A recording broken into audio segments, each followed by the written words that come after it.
Greetings and welcome, everyone. It's All You Can Geek Gamecast, episode 478 of the year edition. I'm one of your hosts, Jim Gass, joined by Mike Sneedy. What's up? Corey Feinside. Game time, bitches. And Tony Quickenakis. Hello. Hi.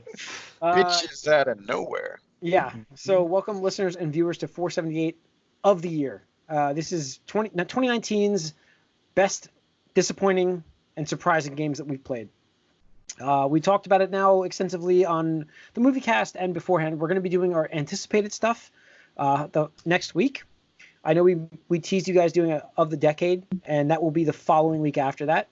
I want to give, like I said to Corey before we started this whole thing, just a little bit more time.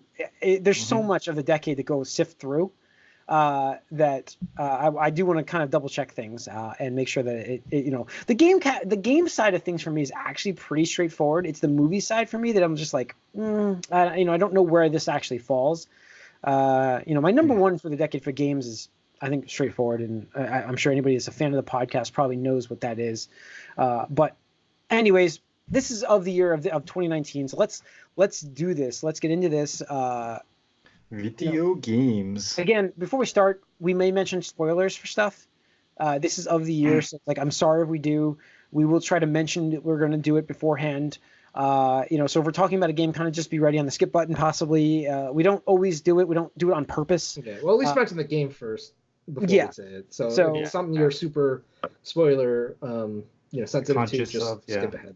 Yeah. So now, disappointing game of the year. I will start this conversation off. Corey start us off in the movie cast. I will start this conversation off that I had every intention of listing. Like, Outer Worlds for me was really good game that just trying to get two in here, are you, Jim? Trying to get two. That fell flat ultimately in the second half, and I think Ultimate Alliance 3 was just like a flat game for me that I just was like, that's disappointing, because I thought it had a great. Obviously has a great foundation, and I just was wanting something better. And then, so I originally actually had Outer Worlds as my disappointing, and I'm like, I erased it like last week, because I'm like, there's only one game that fits this category because it's so bad it needs to be disappointing. It disservices like Outer Worlds, which is not a bad game, and Ultimate Alliance, which is not a bad game, because like to put those as disappointing doesn't make sense. Like Anthem is the most disappointing game of 2019 for myself. I'm not sure who anybody else here said that. Did you play it? Yes, absolutely. I played it. Okay. Yeah, I even played the alpha and this game is a game that has not improved. This is a game as a service that has not improved. It's broken. It's a terrible foundation. It's not a great story. It's got cool concepts like jetpacks and cool weapons and mechs, robots, outfits and stuff, but it's ultimately falls flat in its execution, and it fails to give you that end game content that Destiny has fixed. Like, I think that the best point about this game for me was like Destiny, Bungie righted their course very quickly when they made mistakes. Like they fixed Destiny, and then Destiny 2 had the same skips when it started, but they fixed it. So they were dedicated and they fixed it. Anthem is in the cycles of when they fix something, they break something else as they go.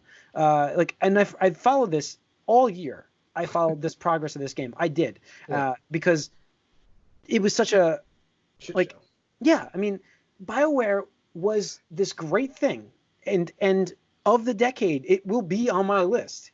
It's just that company will be on my list. It's just they are so far away from what they used to be, and this is the problem sometimes when you have studios being acquired by bigger studios, like EA bought them, and so you like expect these greatness from them, and EA has such a bad track record of what they do with these studios that they purchase. They just make them shells of themselves, and this game has to be the most disappointing game of 2019. Like, you guys can list whatever you want, but it is, and it's such. You didn't get two, Jim. You got three in there. All right. So there we go. That's why I wanted to start this one off. Go ahead, Corey. What's your? No, I totally agree with you. I mean, there was no doubt in my mind that Anthem was going to be my most disappointing game of this year. Oh, you played it too, Corey? Yeah, I played the alpha, the beta, and unfortunately, yeah. I mean, it's funny because everything about like the fact that you think, okay, They're gonna learn. Like there's these games, there's these models, there's these like products out there that you're going to learn from, and then you do the Bungie has opposite. the framework. Oh, quality of life. How about we skip all this quality of life and make it hard as possible for you to enjoy this game? Oh, you got a new weapon? You can't use that. Not until you go back home. That is the worst part about this game. You cannot change your loadouts until you go back to your base. You can find a great weapon, but you don't get to use it until you go back and change it. There's two or three load screens to get to that point. Yeah. So it's for something that's supposed to be a looter shooter, it's like that's a core critical element here. Like how could you miss on that? How? Like, Yeah, and again, like Jim said, no follow up with trying to fix the game, and when they do try to fix it, it's been a year, and they're not doing shit. No, this was fun. Let's break that. Jim, correct me if I'm wrong, but I believe at E3, whatever it was, when they first showed off Anthem, you were high on, like super high on that, and right? I think, because. And I tried to pull you down. I want to believe that BioWare. I want to believe. I want to believe that BioWare can make something that we like. Like I want to believe this, and they keep kicking me in the nuts every time they do it. You see, I didn't play this game, but it looked interesting. The gameplay still looks great. It's got a cool concept. I was gonna wait for its like real release, and then like by then there was already a shit show. There was no real release. Heads up, Mike. It's still in development. Like it's not released yet. Their roadmap got a roadmap. Yeah, the roadmap. I don't. It's all right. They had a roadmap of where they were going. The first step, I think, on that roadmap they haven't reached yet. Yeah. Well, they even said like right before the holidays, like, that roadmap we got to get rid of it. Like just whatever. And I think the head. Like online component guy or whatever his title is, he just left or something like that. So it's just like, that's not what you want to see. So it's like, it's bad. It's bad. All right, Tony, what was your most disappointing? You mentioned both of them actually. I'm gonna cheat a little bit, but it's a tie for me because I was thinking about like, oh man, what games did I play this year, and I didn't beat. And there are 3 games, and one of them was just because like I needed a break because it was just brutal and. So, but that doesn't count. But both Outer Worlds and Ultimate Alliance 3 were just like, they're just okay, you know? Yeah. And okay to good. And in a normal year, they would be disappointing games. Yeah. Because Yeah, but both of them, it's like Anthem. Yes, yes, that's what I meant by that statement. Both games are serviceable. Like if somebody's like, I want to play, it's like it's fun. There's nothing egregious about them, but it's just like, although Alliance, like the co-op, that mode should just be like the way to play instead of like the single player mode, because I think all of us played it single player. I don't think we ever played co-op at all. And then with Outer Worlds, I had been longing for a game because Fallout 4 disappointed me, or Fallout 76 wasn't even on my radar in terms of like my interest level.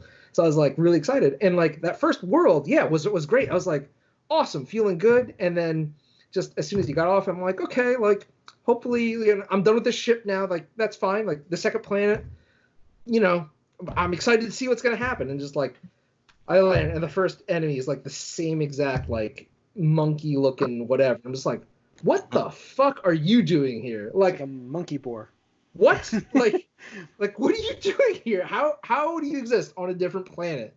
Like just like slightly recolored, like it's a fucking Super Nintendo beat 'em up game where it's like this is Ralph and this slight color variation name is Mouth or something like that. It's like, what are you talking about? Ralph. It is like an old school color shader, thing. Yeah. So that totally broke my immersion because I was like, no, fuck this. Like and it was one of the things that came out. I forget what game came out like right around that, and I was like, all right, I lost my interest, so I'm going back to that. So I'm not saying it's a bad game. It's just disappointing in terms of like it had been built up, and I was really looking forward to it, and just being something I thought it was going to be, and it just kind of fell short a little bit. Not bad, just disappointing to me.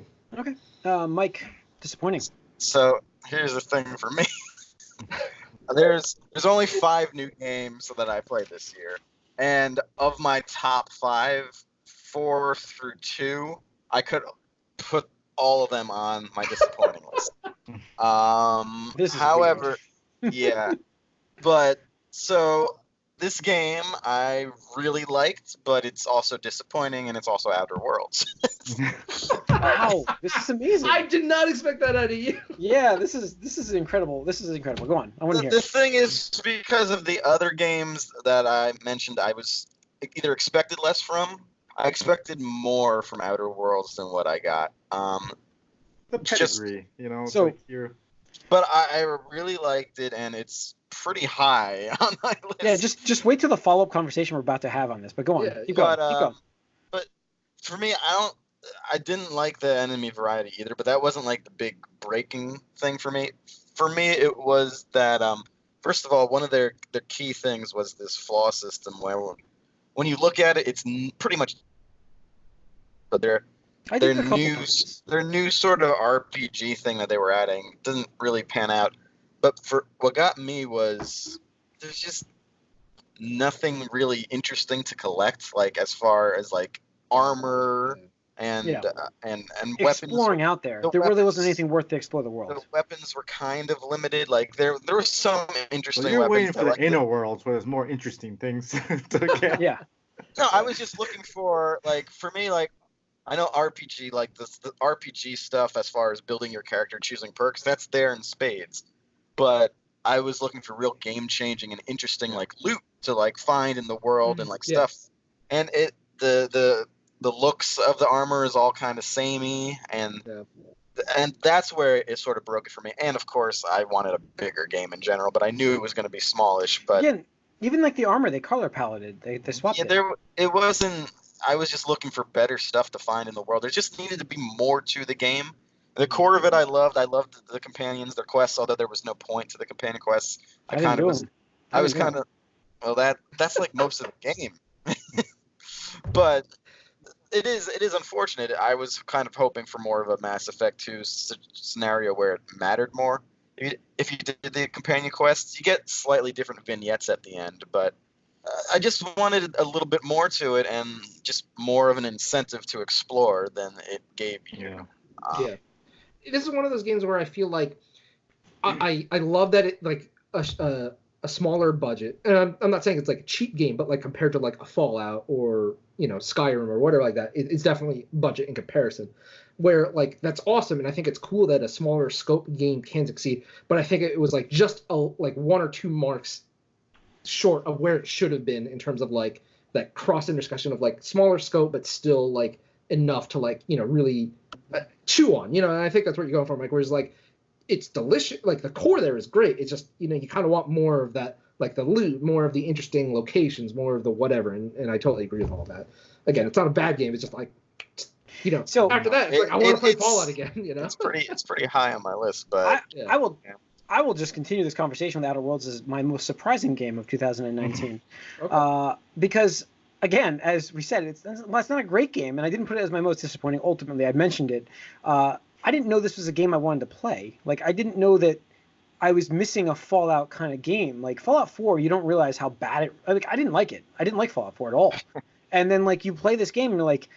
This is the game I want. This is what I want Fallout to be like, but more. Like, and we mentioned it so many times in the podcast. But for that, still is my most surprising game of 2019 because I didn't realize that I'm like hungering for that genre of a game right now. And it was a great start. I think that they fell flat in their whole second half. Like even like the story goes off, like just doesn't happen really in the second half of this game. I feel like where they bring you, it was not a great story. And a lot of that part, like Fallout 3 for me is I wanted to continue more into everything. I wanted to see more of everything. I didn't have that at all here. Like I didn't go on my companion quests because I didn't care about them. I think everybody in this place was like irredeemable and they were all idiots. And that might have just been the role you were playing a little bit. But that's what I felt. I think about half of the companions are likable. There's a couple that are just dumb. I only got 3 companions. Okay, there's a couple more. No, I refused the other one. I didn't help them because I didn't want to. The guy that was at the first camp, I'm like, I don't want to help you out. I don't care about what you're doing. Like, I'm not going to teach you how to be an engineer. You should know how to do things already. Like, what purpose do you serve for me in my quest to get off of this planet, to get out of here? Drop kicks. That's what you missed out on. But he doesn't serve any purpose at that point in time. Like I played this game as like, how are you helping me further myself? Like, that's what I play this game as. And if you play it that way, it's okay. Yeah, if you play as a good guy quest, absolutely. But if you play it as like the bad guy, it's not great. And you should be able to enjoy it both ways. But ultimately, it was my most surprising game because I did like not plan on playing this until I heard good things. And obviously, Tony, you had not really gone. Great first impression, yeah. Yeah, that's what I mean. Like, I heard all those great impressions, and I had to play the game. And I hadn't heard Tony's like, oh, everything's the same until I started playing it. And I'm like, oh yeah. But it was my most surprising. So I'm sorry. That's the last time we'll probably maybe not. Mike's got it on his list. So my most surprising. Corey. Well, I'm gonna do a little cheating then, Jim. If we're gonna do multiple games here. Wait a minute. I only mentioned one surprising. But I just real quick. I just think the way that Apex Legends dropped was super surprising. That's all I'm gonna say. Okay, yeah, I would agree with that. Yeah. Okay. Yeah. But my most surprising game is Tetris 99. Nice. That game came out of nowhere. Yeah. And it came out of nowhere. I didn't even know you played this. Yeah, it was free for Nintendo Online. Like, why not? Yeah. And it's just like crazy. Like, that game is hard to win. Just like crazy stuff. I think the stress factor is 99. It's just like right up there. And yeah, it's just a lot of fun. It's like get in, get out, and enjoy it for a real quick minute. So that was my most surprising. I didn't see that coming out anyway. It's like kind of like, boom, here it is. Like Apex is like, what the fuck? Like, yeah, okay. And like Tetris, it's like, this game is available right now. It's like, wait, what? Buddy? Okay, sure. Interesting. Mike? Wait, did we go Mike? No, it's Corey. Tony next, right? Tony. We finished Mike.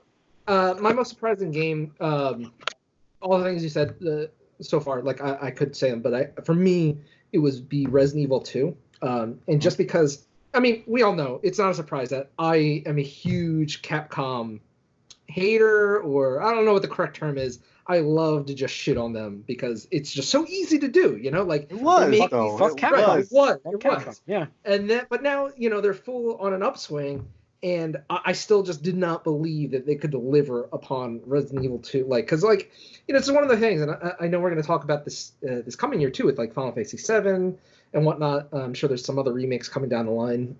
But for them to just take okay, this game, right, and just and just be like, not only is it going to be a great remake, but this is going to be an amazing game that will stand on its own even if you haven't played the original. And it's just in terms of quality of life, graphics, interaction, like the playable characters have their own specific events that happen that are quite contrast to each other rather than in the original and stuff like that. And to me, just wow, this is that perfect blend of old school Resident Evil with new school, because after 5, I just totally was like, this is the series isn't for me anymore. 5 and 6, I'm just like, that's shit. And 7, I appreciated the first person perspective, but I was like, that's still not what I'm into. And it was a smaller scope, super weird, made for VR almost. Right, almost VR project. And I was like, oh well, Resident Evil's not for me. I guess I'm just never gonna play Resident Evil game. And then just this 2 remake was just damn, it just incredible. Yeah. I really hope that they learn from 2 and they're making 3 again. And I really hope that this is when they go back to the series with 8 or whatever they're going to do next, they keep that in mind, how well this, because this has made a lot of top 10 lists, top 5 lists of the years. Yeah. And it's a remake and it's that might good. Even show up again later on too. It might even show up in there. So we'll see. All right. Mike, you're surprising. My surprise, is outerworlds. Apex. No, it's Apex Legends. First of all, like you said, how it released, but also that I've actually been playing it since then. Yeah, that's surprising. Still playing it, yeah. Yeah, I am. And I'm surprised that this is the game that came out of nowhere that got me to actually try one of these battle royale games. So it's a big surprise. So that's that for me. I'll talk about it very shortly. Deep dive into it shortly. Top 5 lists coming up right now, guys. All right, let's do this. Let's do this. Number 5 for me, Devil May Cry 5 at number 5. It could have been another one at number 4, but that ended with 5. But I'm going with this one first. Devil May Cry 5 is a return to the original style of Devil May Cry. It's not gotten off the rails. It's brought it back to the way it should have been in the series. Devil May Cry 1 for me, is a fantastic game. I really love that game. It's the best out of the series. People say 3's the best, and yeah, 3's really good. This one is like closely with 3, and it's not. 1's still the best for me, but it had a lot of that feel in this game. It wasn't quite as challenging, but I think at this point in time in my life, I don't want something like that. So I think I definitely enjoy this again. It's Rails kind of game. It's a closed game. I don't like a lot of big open world stuff with games, and I'm happy that this is a kind of return to the old style PlayStation 2 kind of gaming, and I appreciated that quite a bit. So this is number 5 for me. Easily. Capcom upswing. Yeah. Yeah. There we go. Corey? Let's keep that Capcom train rolling here. Resident Evil 2, number 5. Yeah, there it is. Yeah. Cool. I didn't play it, Corey. So. No, I didn't play it all the way through. To be honest, that's why it's number 5. Okay. And so, but I didn't. To be fair, I haven't played video games as much as I used to. Like this year has been a lot more like tabletop gaming for me. But Resident Evil 2, like Tony, you mentioned, they took this game, which is a classic on its own, and then they flipped it a little bit and made things different. Like even just when you pick your starting character, the way that they come into the game is a little different. And then just like if you know what's going to happen, they throw a wrench in there and like say, oh, you thought this was going to happen, but actually we're going to put that in later on and rearrange a few things. So I did appreciate that if you already knew what was coming, you didn't know what was coming here. And then it's a beautiful game. I definitely felt like, with the graphics and I haven't with seen the it yet. technology now, it really helps with the horror aspect of it. Yeah, I mean, I've heard a lot of comments about the fact that if you're like doing best game like look of 2019, this could be number 1. Yeah, it's a gorgeous game. Yeah. And like again, I think having the more like the more like today's control schemes is a lot more fun than having the tanker. Oh yeah, yeah. I mean, that's the thing is like it's hard for me to go back to the originals just because like the tank controls just ruin it. Like as much as I love like say GoldenEye, like just going back to those original controls just feels icky because we're just so used to dual analog now. But yeah, just they made it feel like fluid and fun to control and fun to play. And stuff like that. Yeah, great. Tony. My number 5 was Jedi Fallen Order. Oh, cool. Came out, to me, I have a love-hate relationship. We lost you. We lost you, Tony. Repeat that. Sorry. I have like this like dual love-hate relationship with this particular game. Yeah, Duel of the Fates. Because there's a lot I really love about this game, but there's also a lot where like it was just I found myself like either swearing or just being like, why is this in this game and stuff like that. Just because I felt they were trying to riff off of another popular series or genre where I'm just like I don't think this is the right direction to go. I appreciate that they tried, but I felt like it wasn't the correct way to go. And I think there was interest in doing a spoiler cast for it, so I'm sure we'll dive into it deeper. But short summary, fantastic game. I love that finally we're getting a Star Wars game that I'm happy that EA was able to fund and publish. Because it was, Star Wars, Battlefront 1 or 2, and it's like and a lot of canceled things. Yeah, right, a lot of canceled stuff. Yeah. And this, which was a short turnaround time. I mean, Respawn did a great job. The character, for as much as I didn't really like him on first glance, he grew on me by the end of it. The ending, which we'll talk about in the spoiler, I'm not going to mention what it was, actually surprised me in terms of like, what happened, because just going by Rise of Skywalker, I was like, oh, well, all right, blah, blah, blah. I'm like, oh, good for you, dude. Like, good on you. I'm proud of you. And the side characters are great. Like, BD1 is actually probably one of my favorite droids now because that little guy was just like, I don't know, felt like a dog, or something like that. And I felt like I kept wanting to customize him like crazy. Like, right, yeah, exactly. I didn't care about the ponchos, but I wanted to get his skins. Yeah, exactly. So, I mean, I love it. I thought it was an excellent game. I do think they could drastically improve upon a sequel, which I'm hoping for, and apparently we're already getting. They're already eyeing for and stuff like that. Good. So, looking forward to that one. Cool. Mike. Well, my number 5 game is Apex Legends. Cool. And again, like, so somehow I've been playing this game for months now, And it's not really the type of game I like too much. I don't like free to play that much. I don't really didn't like the battle royale genre, but this sort of combination of like the Overwatch style, like character powers and looting, like with somewhat fantastical properties to like your armor and shields and stuff. It just was a nice mix. And then there's the sort of, again, like respawn type of movement style where you can climb up things and sprint and slide. So it turned out pretty good. It helped that I had people who moved away that I play with pretty regularly with this. But it's been my competitive multiplayer game of choice for most of the year. And it's hard and frustrating and stupid sometimes. And there's not much to it, but I've been playing it, and it's been what I've wanted to do if I want to be competitive online. It's been Apex Legends, so it's my number 5. Cool. All right, my number 4 was Gears 5. Best story cinematic experience I've had in Gears game. Like I said, I think when I talked about it, I didn't realize the game was actually ending. It was like I was so involved in the story that like it took a while to realize there's some major impactful stuff in this game, and they went a completely new direction in terms of making choices. Like, is it going to impact the story going forward? Because there was a choice in the game where certain characters can live or die, and depending on who you picked, I mean, you have a choice, and the game impacts you afterwards. To the point where I wasn't even thinking when I made the choice, because I just was like, why would I pick this character? Because I care nothing about this character at this point in time. They've been an ass. And so, yeah, I'm going to let them die. And then afterwards, you're like, oh, that's going to be impactful for, yep, there it is. And then, you see it and you're like, ooh, I wonder how this is going to play out for the rest of the game. Because you have like, the other guy could have died too. So you're like, what do you do?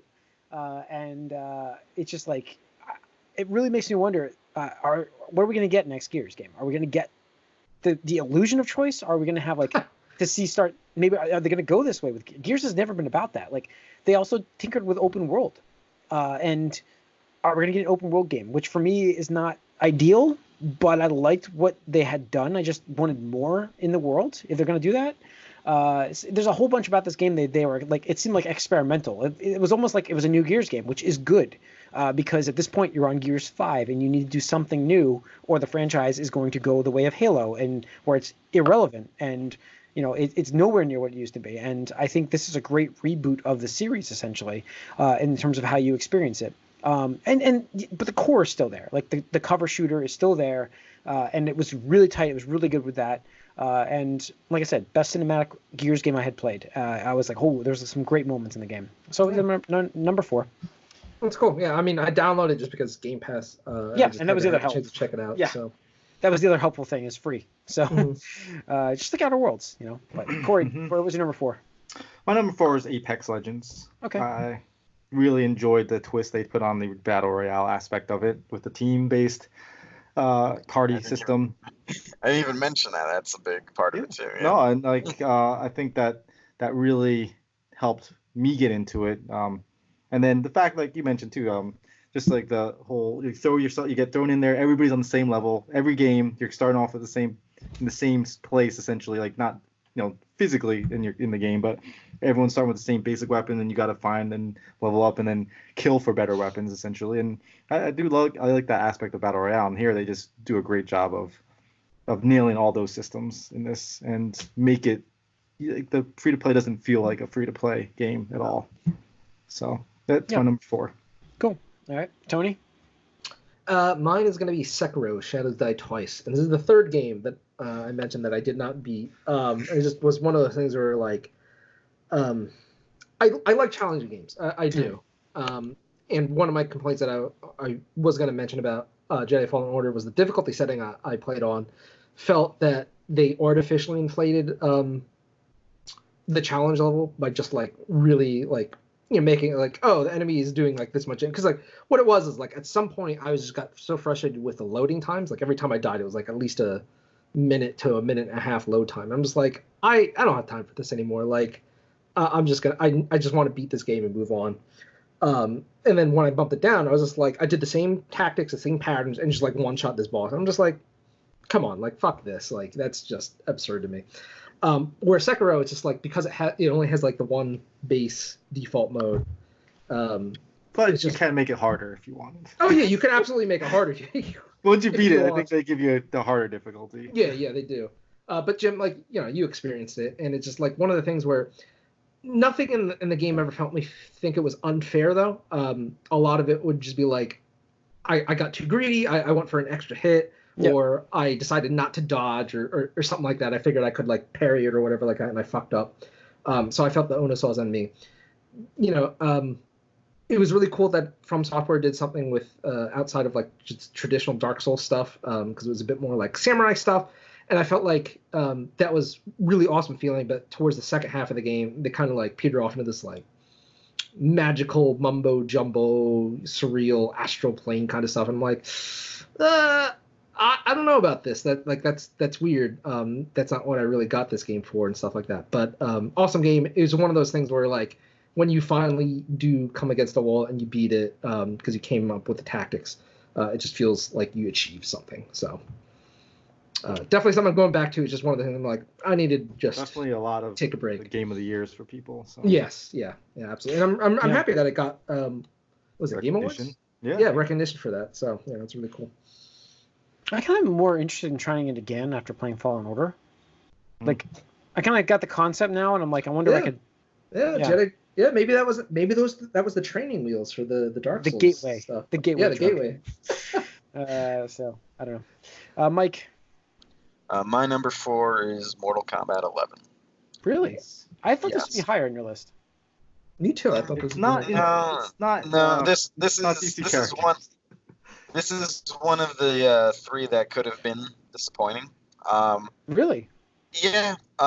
Because it just because of the way NetherRealm games are, I can't help but compare it to the Injustice, and it just doesn't have the lasting appeal that it does. It doesn't have.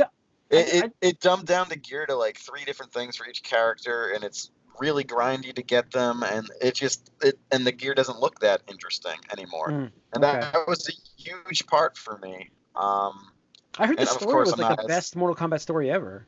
It's a good Mortal Kombat story. The crypt, as much as I was afraid of the jump scares, I didn't want to deal with that. That you can actually just like sort of bypass them if you use a certain item.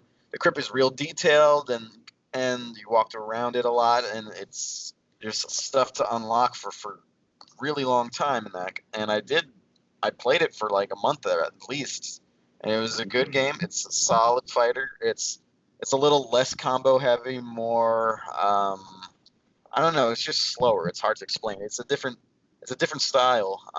But yeah, it was real good. There's a lot to it. It's just I didn't get that thing where I want to play this for a whole year like I did for the Injustice games, and I thought maybe as a follow-up it would adapt the systems in the same way, and some of the things are, but it just didn't quite grab me like that, and that's why it's only number 4, but it's still great. It's probably the best Mortal Kombat game I've played, and there's a lot to it, and maybe with Spawn and Joker joining, I'll go back to it this year. That's the other thing that they're obviously, for good reason, they're slowing down their production time on, I guess, adding DLC characters. But because of that, like I'm sort of like I tried to play as Terminator like a month or 2 ago when he was there, just the trial thing. I'm just like, I don't really feel like playing this game right now. This character isn't enough. So, but we'll see. Hopefully there's some other new content that they slipped in there too since then. They're always good about supporting these games. So that's definitely a plus. But for me, it's number 4 just because it didn't quite hold my attention as long as I hoped. Okay, cool. All right, number 3 for me, Link's Awakening. Legend of Zelda.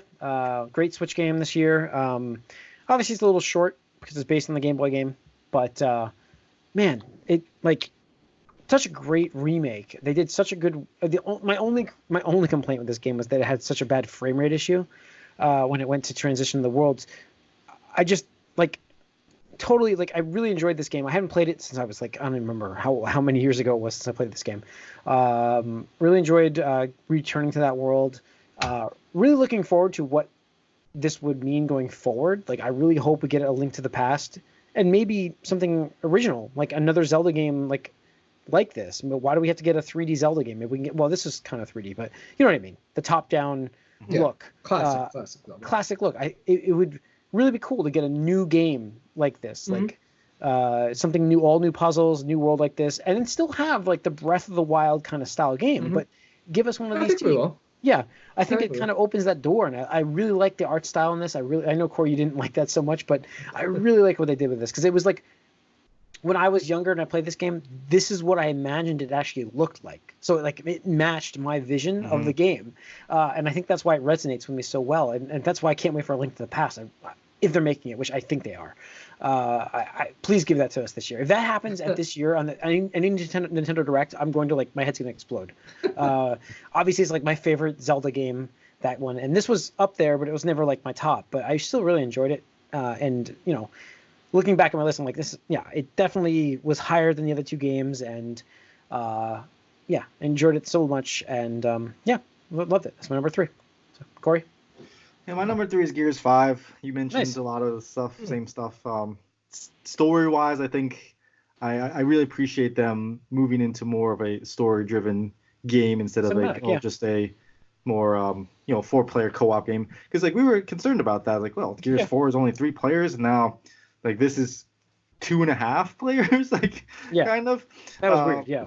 But the whole change and switch up they did here with Gears 5, I think is good for the franchise, and again, just laying heavy on the story side of things, because I think the lore of Gears is interesting, and then this opens it up a lot more, and so I'm pretty excited to see where they go as well, with like you had mentioned.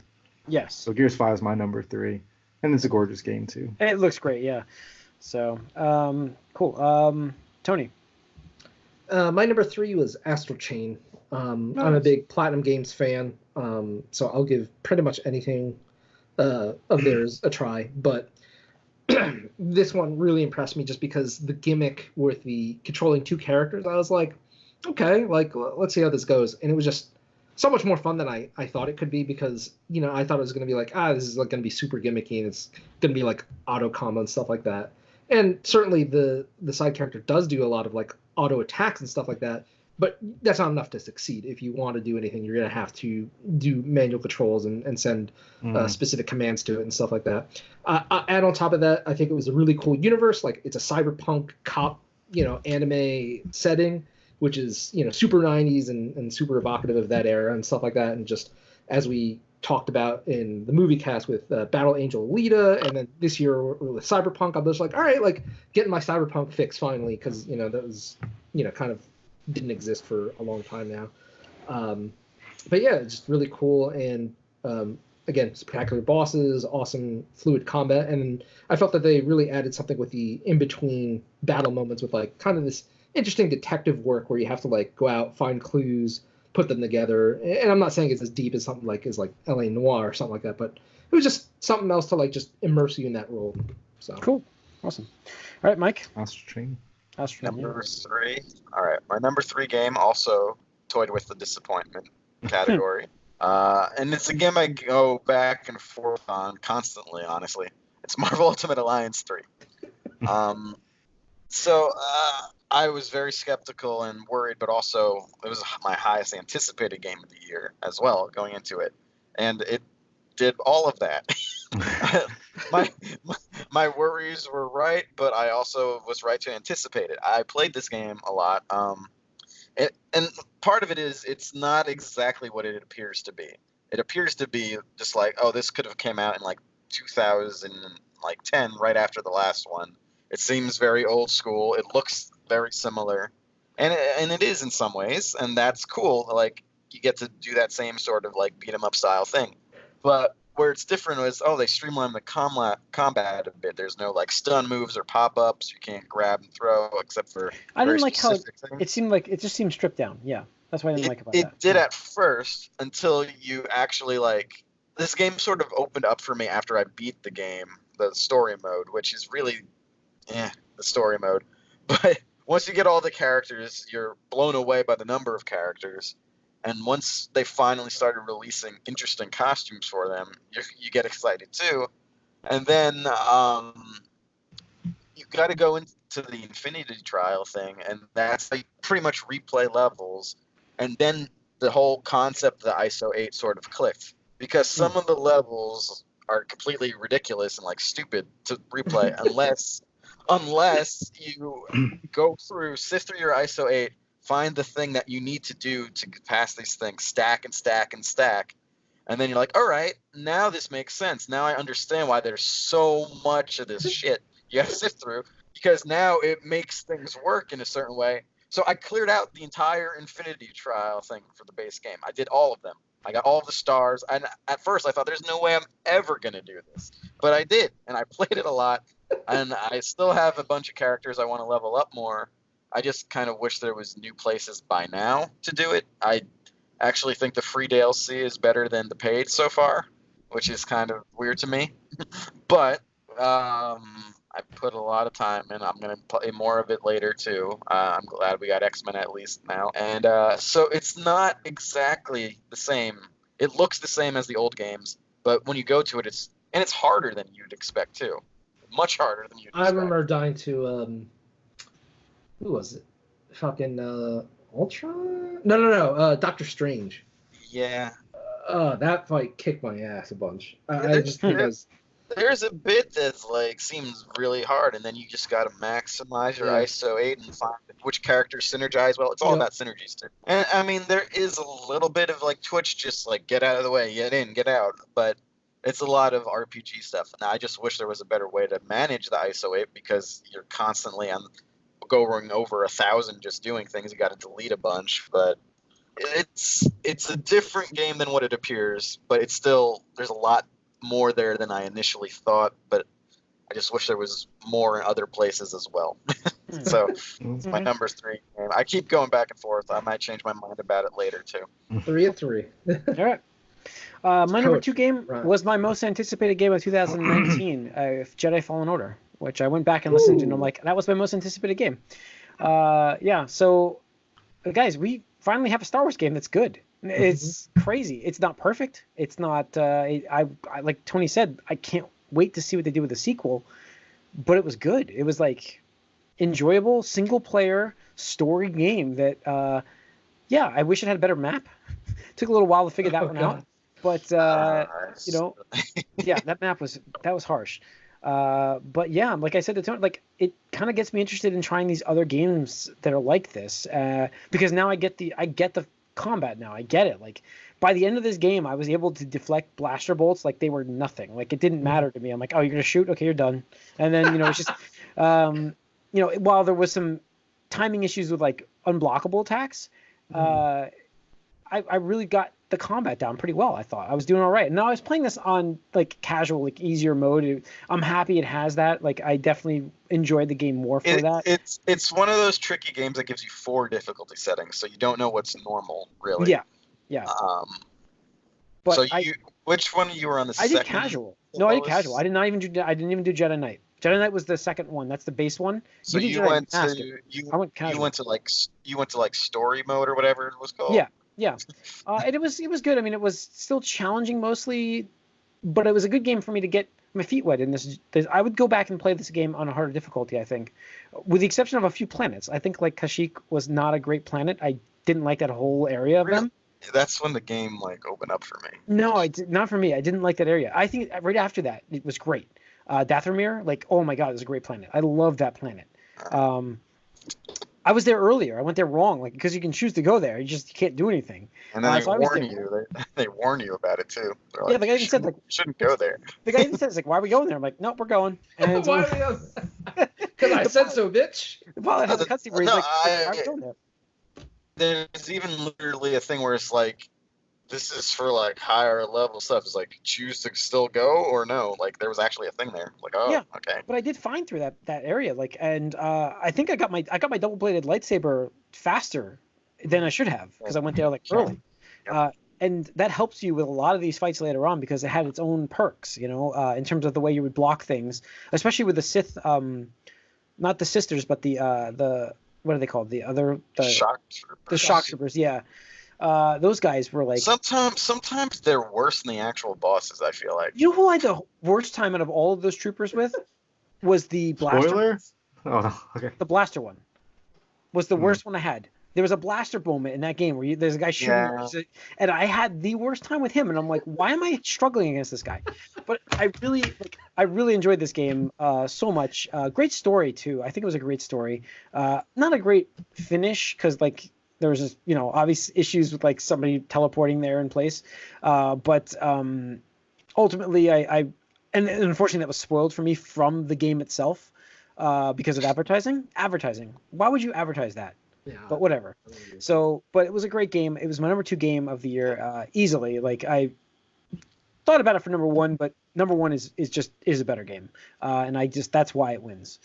So that's my number 2. Corey? My number 2, I'm assuming, is going to be someone's number 1, but I will say it's Fire Emblem 3 Houses. It's a fantastic game, strategy RPG, and I have not finished it though, so I will. So I'm planning on doing it, but I just need to get more time to do that. So yeah, but it's my number 2 from what I've played so far. Even it's just really great, and I love the university aspect of it. I really think that's a great addition here in this game to get your students and have students and the teacher student moments and all that stuff. All the plannings outside of just the battle parts of it, I think were really well done.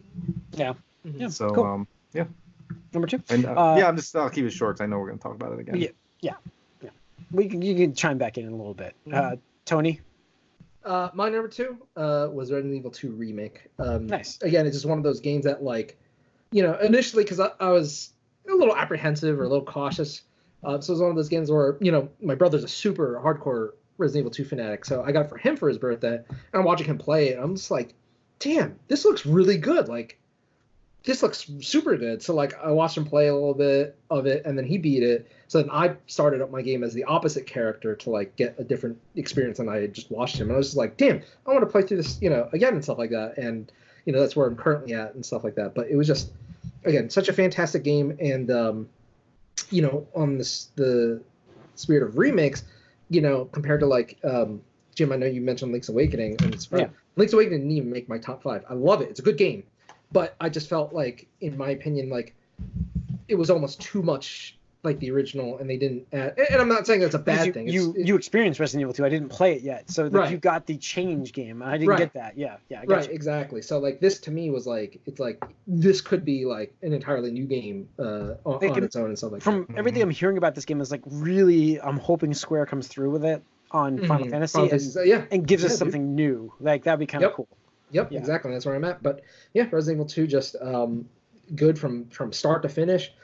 You can make it as challenging or as difficult as you want. Different scenarios, a lot of replayability. Like they came out with a lot of free DLC mission stuff with like side characters, like as just ancillary. Like, oh, you see this one NPC or this thing happens, but now we're giving you this like side story, like 10-15 minute thing. But it's so brutal because like they limit your ammo, they limit like your health rejuvenation items. You can't like power up anything, and so it's just like fuck this. I haven't beaten a single one of them because they're just so goddamn hard. Even speedrunners, they're like, nah, it's not even worth doing this because it's just too frustrating. So it's a hallmark of design there. Cool. All right, Mike. My number 2 we talked about a lot. It's my disappointment. It's Outer Worlds. It's a weird mix, man. Yeah, but again, what I did like about this game, other than the part, Mike, you froze. Points that I made where it sort of runs out of things. So what I did like about this game, other than the fact that we ran out of things to like get, it just sort of seemed a little bit limited. Was I liked the humor. I liked the sci-fi setting. I loved our ship. I think the ship was the best part about the game. You're right. I like the ship, and I also liked the what's her name in the ship? I forgot the robot. The AI. Yes. I thought that's what you were talking about. I thought the AI was the best part about the game. I just liked having a home base and the AI. I just kind of wished, again, there was more to, like, there was more of a story that you could get into with her. It seemed like they were like teasing something that never happened with her. Yeah. And also, I got that feeling with Wells too. I sort of, expected more to happen with him than did. And I remember his name because of Flash. I can't divorce those two characters with my mind. But what I did like about the game is the fact that you could use speech checks for everything. And it wasn't just one thing. It was like science and smart engineering, just intelligence, perception, and all that did different perks in different situations. So you could change things and conversations, and and it even affected combat in a few ways. It didn't make sense because you can't hear your character in this game, but I'm assuming he's like saying something, or he or she is saying something to the enemies. And I enjoyed finding the science weapons. There was some great unique ideas. Some of the characters were real fun to talk to and even get to know, and there was a lot of different endings. There was a lot of flexibility, and this did scratch an itch I had because I haven't played anything like this since Fallout 4. And again, Fallout 4 had a few issues. I didn't mind it as much as you guys did, but and I liked the sci-fi aesthetic a little more. I just wish there was a little more to it. And like we said before, but it was probably it could have been my game of the year. It's close still, because everything this year was just okay for me. But this one was up there for a while, and I did play through it twice, so I must have liked it. Wow, there you go.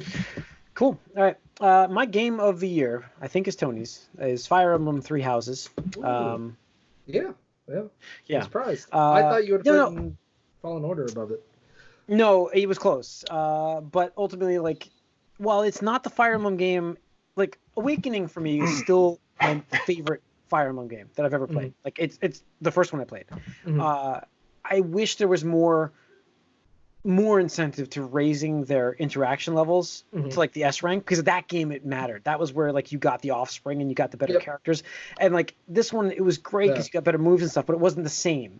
But I still love this aspect, like the instructor aspect, and teaching them and telling them, okay, well you're gonna learn this now, so you can unlock this, and I can see the paths. It took a while to learn that to where they were gonna unlock. That's why like I still haven't finished my second playthrough of this, but I really still plan on going back. It's still in my system. I'm going back to play it in my system as it's digital. Obviously, I thought I lost this game. But, you know, it's, I really enjoyed this game a lot. I thought that there was a lot of good characters. There were some forgettable characters, but, and I think that's the difference between Awakening and this. And yeah, so Conquest and the other one for me just weren't as good as like this is better than those two. Oh yeah, or three. If we want to say three, but it's not as good as Awakening. So I really enjoyed this game. It's my game of the year. It's it's fantastic. If you have a Switch, you have to get this game. Like especially if you like anything, just get it if you don't have a Switch. It's great, Mike. You should play this game. It's fun. I don't play these types of games. It's not my genre. Yeah, I guess you're right, but it's still fun. Like it covers like a lot of genres. It's a turn-based RPG, like Japanese RPG, correct? No, it's not. I wouldn't say it's not exactly turn-based like a Final Fantasy VII or something like that. It's more like a chess game where it's like you move your pieces and then you do your actions, and then the enemy AI takes their actions, and then you just go back and forth and stuff like that. And then there's different units and stuff like that. It's more strategical. It's a strategy game. Yeah, right. I don't. Okay. You're not a strategy game guy? I'm not versed in that at all. Like, I wouldn't. Okay. All right. Tony, it's your game of the year. Yeah. It's also my number one. I will say that it was really close with RE2 because that game was just fantastic. It just, for me, I'm more of a diehard Fire Emblem fan just because, like, that is a genre that really isn't around these days. Outside of, like, XCOM, Wargroove, and like indie titles, which I expect out of indie stuff. But I mean, in terms of like a $60 AAA budget game, I mean nobody's doing them. And actually, this could have been my surprise of the year because when they announced it, I'm like, okay, cool, new Fire Emblem on Switch, finally. Like, yes, looking forward to it. But then when they did the first reveal, I was like, I don't know about this.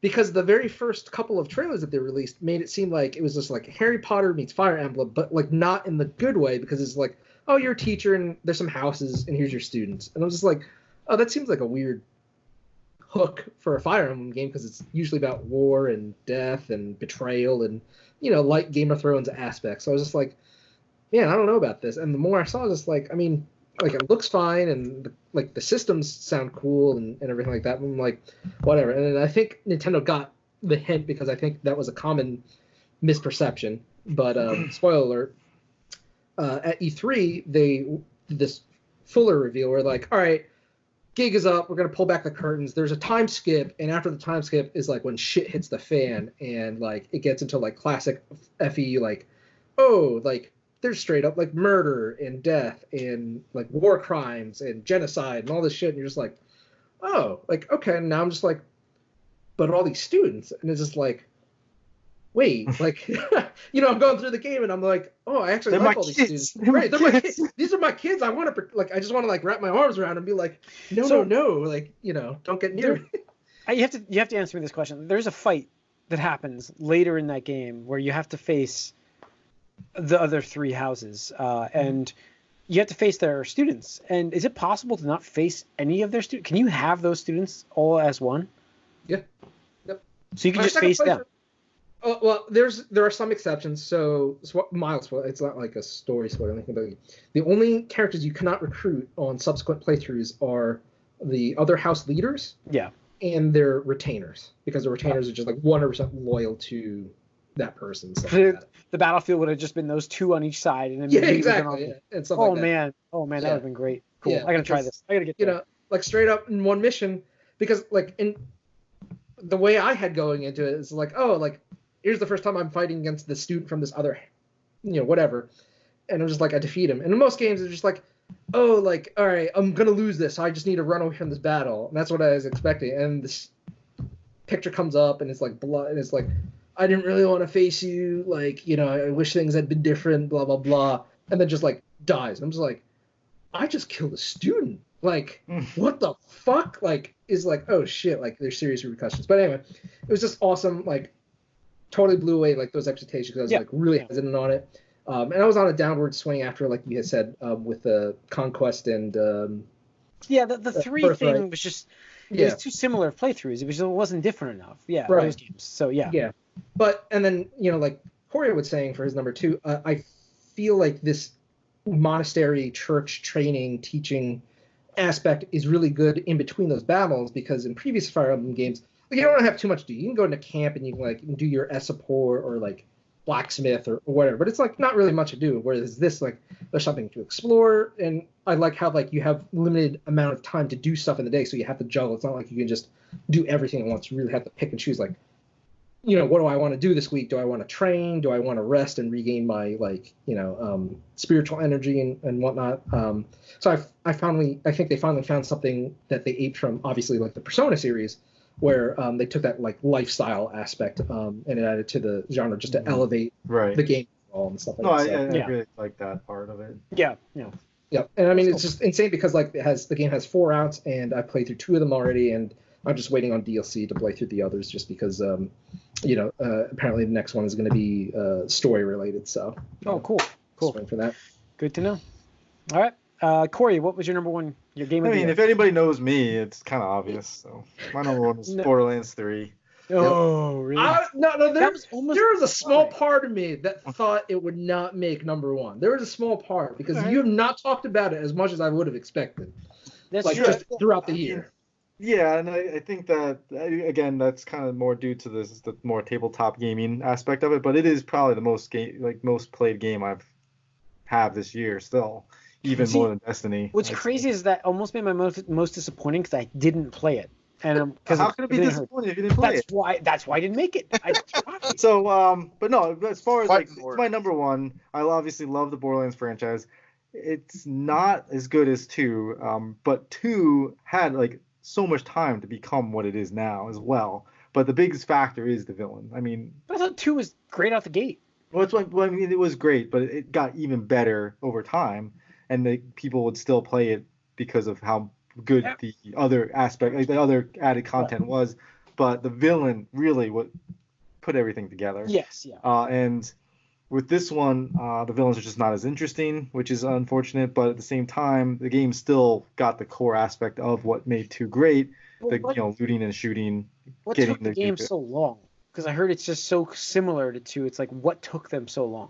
They wanted to try a different game. They wanted to try Battleborn. So it's Battleborn's fault we waited too long for this game. Absolutely. Okay. That's then it's okay. Go on, keep going. And so, but yeah, basically, you're getting a better game now. I mean, movement-wise, it's better. You're getting more of the updated control schemes that we're used to in today's day and age, and just the mantling and sliding aspects is just huge in shooters nowadays. You got to have it. And then just the shooting, and then actually being able to loot things and feel like it's worth something. And what I will say is that shooting the robots is much more enjoyable than shooting actual like bandits. I feel like. And with the new DLC, that's what you're doing. You're shooting robots, and I've actually found the new DLC to be really fun and had a pretty interesting story as well. I think they did a better job in the DLC than they did with the main game itself. But yeah, it's my number one. It's still the game I go back to and play, even with the new DLC for Destiny. I thought Destiny's DLC was gonna make you. I thought you could just make that your number one. No, I barely touched it since. Okay. I mean, that's the thing is, once Borderlands 3 came out, like everything just stopped for me as far as the other games. So yeah. All right, cool. All right, Mike. Okay, well, looking at my list, it looks like I have big time recency bias, but I am going to go with Jedi Fallen Order as my game of the year. Oh, wow. Yeah, I mean, it's kind of could have been my surprise too, and the reason is like all these games, like there was never really a moment I thought like, oh, this is great, except for this approach that here and there. Jedi Fallen Order. I hadn't played one of these Souls-like or whatever you want to call them before. I played on pretty high, like the second highest. Yeah, Jedi Master. Jedi Master, because I wanted to sort of experience what that was like. And at first, like, especially before you get a lot of force powers, I was kind of frustrated with the game. I was like, this is stupid. I keep dying. Going back, what is this Ogdo Bogdo thing that I can't kill? And why is there no like auto save when you go into an area? It's stupid. There's no point for that in this type of game. And I'm still not completely convinced it needed that still. Like, it's a sort of Metroidvania thing. I don't know why you need to physically get knocked back so much when you die, but whatever.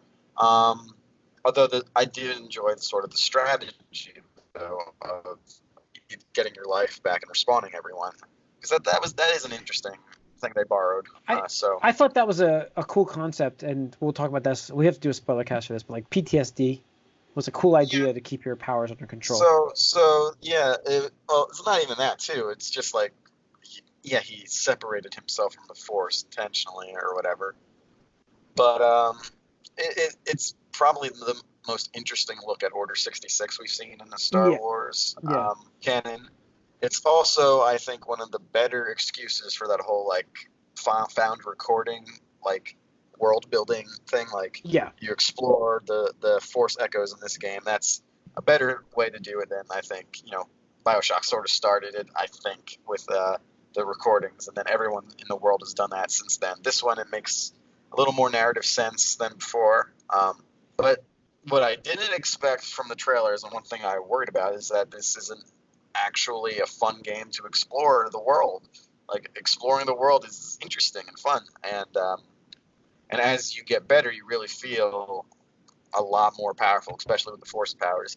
If I could go back, I probably would have done the refill Force powers with the stim pack perk like as soon as I could have, because that would have helped a lot with a lot of the fights, and it would have improved my experience a bit. But where I ran into trouble late in the game against a certain boss, it was also a real fun fight, so I didn't mind it that much that I had to fight this person 8 times before I beat them. So that was what was key. My issues with the game is it's a little buggy. Weird things happen. Yep. Some of the levels are absolutely maze-like, and the like you said, the map doesn't help. No, and I had that problem on Kashyyyk. I got lost, and I don't think Kashyyyk is anything compared to Zepho. Zepho is a nightmare. But yeah. And the other issue, aside from the fact that the humans they captured, both of which are kind of odd-looking people that are sort of off-putting, in my opinion, was that there's just crappy collectibles in this game. Which Yeah, is they needed part better stuff. part of the exploration. And I really wish you could change him beyond the poncho, and which kind of looks crappy no matter what color it is, but and change the ship that you hardly ever see. But other than that, like, I still went and found like all the upgrades in the world, even after I beat the game. I went everywhere. Yeah. I didn't quite 100% all the places, but I went back and did it all. And but the combat is real fun once you get used to it, even though it's hard. And I was just very surprised, and I was wanting to get back. I want more now too that I'm done. I'm hoping for DLC, but I don't think it's going to happen. No, Just like Outer Worlds. I think we're gonna get a sequel, and I think it'll be faster than we expect. But I don't think obviously not this year. But we'll get a next gen. Dark Souls game out, Mike. We'll see. So that's the other thing, though. Like, to me, the whole like the sort of like super like edgy dark world. I'm like, I don't need that. Like the Star Wars universe is like, all right, that's something interesting. I like that, and it was fun actually customizing the lightsaber at least. Oh, I kept tinkering with the color after I got that feature, but yeah, the only problem is you don't see it too much because it's little. But yeah, so whatever. Cool. But yeah, that has to be my game of the year. It's the closest to great of anything I've played. I'm not sure I want to call it great, but it's the closest to it of anything I've played this year. Like I said in the movie cast, I don't think I wasn't blown away by like anything this year. I wasn't blown away by anything I played this year. But it's not taking away from my top two games either. Like they're both good games. They obviously could be game of the years. It's just a matter of this year was I don't know, wasn't as like the games aren't as memorable in my opinion that I have played. They're not like impactful for like of the decade, for instance. Like I don't know if I put any of these on there. I actually don't think I will. I'm not actually. I have my list to top. I don't know where the 10 are going to fall, but I have my 10, and none of them are on there from 2019. So it's just like, yeah, I don't know. That was my feelings this year. That's not to say like Three Houses was bad. It's just a really good game. It's just I don't know. I just wasn't as like holy shit. I have to keep playing this game. That's what it was. I never had that feeling. I got into it. And I did have that a couple times in Fallen Order. That's why it's my one. Yeah, I never had that moment in that game. I did. It was fun, but the game was so glitchy that it just wasn't my game of the year. Yeah, like I'm surprised you guys didn't talk about it more, but like Fallen Order, like the performance issues just are aggravating. Like at the frame rate. Yeah, like the frame rate, like, and it would be like when I'm just walking around, there's not even enemies. Like single frame. Stutter. I'll be like, what the fuck is going on? There was the constant Unreal Engine like fake texture thing where it's like, right, that's not it yet. Here it comes. It's Frostbite. It's Frostbite. Oh no, it's Unreal. Oh, I thought it was Frostbite. No, this is Unreal. Oh yeah. I figured it is because I recognize it from from Mass Effect 1 where it did the same stuff. It's this all Unreal Engine game sort of like preload to like lower res textures, and you always get it, but you got it a lot in this anytime you changed anything. And then there were some times I outran the loading a little bit where it'd be like, hold on, you can't go that quick. And there's definitely some technical issues in this game. It didn't really stop me from enjoying anything other than one crash happened, but I feel like this game was definitely rushed out. Like to make the deadline, like, hey, we got Star Wars Episode 9 coming out. This game needs to be around its release. Like, you need a hint of the EA fingerprint on there, right? Yeah. I don't even think it was EA. I think that was Disney/Lucasfilm. Oh, maybe. If anything, I would guarantee more on that. I mean, we did have a full-fledged Star Wars season that just happened. Like, 3 major things happened all at once. Yeah, exactly. Yeah. So, cool. All right.